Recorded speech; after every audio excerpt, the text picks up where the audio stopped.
NSS officer గారు, NSS officer గారు మధు గారు కనిపించట్లేదు.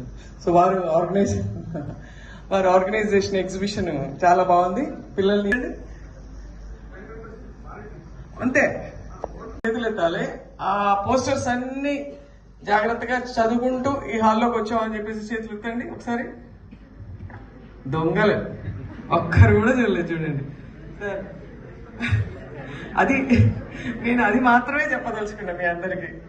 సో నేను యాజ్ ఏ ఎన్జిఓ, ఒక సోషల్ ఎంటర్ప్రినర్ గా, ఒక లాయర్ గా ఉండి, అంటే కష్టపడి, అంటే డిగ్రీ అయినాక మీ ముగ్గురం సిస్టర్స్, మా పెద్దనాన్న వాళ్ళందరూ కంబైన్డ్ ఫ్యామిలీ ఉండేది.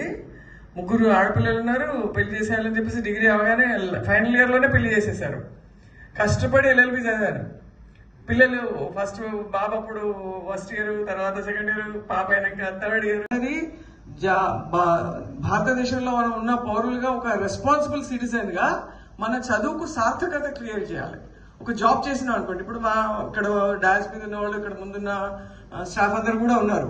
So they are doing justice to their qualification. ఏంటిది, మిమ్మల్ని అందరినీ ఒక మంచి సిటిజన్స్ గా తయారు చేయడానికి వాళ్ళు తీసుకున్నారు. అట్లా ఆ లైన్ లో వెళ్లే వాళ్ళని అది రొటీన్ గా వెళ్ళేది కాకుండా కూడా మీరు చూస్ చేసుకోవడానికి అవకాశాలు ఉన్నాయి. నాకు గవర్నమెంట్ ఉద్యోగం రాలేదు, నాకు పెద్ద కాలేజ్లో కాలేదు అని చెప్పేసి ఎంతమంది గ్రాడ్యుయేట్స్ అందరికీ కూడా జాబ్ ఇచ్చే కెపాసిటీ. తర్వాత కంప్లీట్ అయ్యి డిగ్రీ వచ్చి చేసాక అక్కడ కాలేజ్లో కూడా తర్వాత ఏం చేస్తామంటే, ఫ్యామిలీ సిస్టమ్స్ రన్ చేయడానికి మంచి నేను అడ్వకేట్ గా ప్రాక్టీస్ చేస్తాను అది అని చెప్పేసి వచ్చినాక నేను I'm introduced by some IAS officer, collector గా ఉంటారు, బిఆర్ మీనా గారు అని ఉంటారు ఇక్కడ.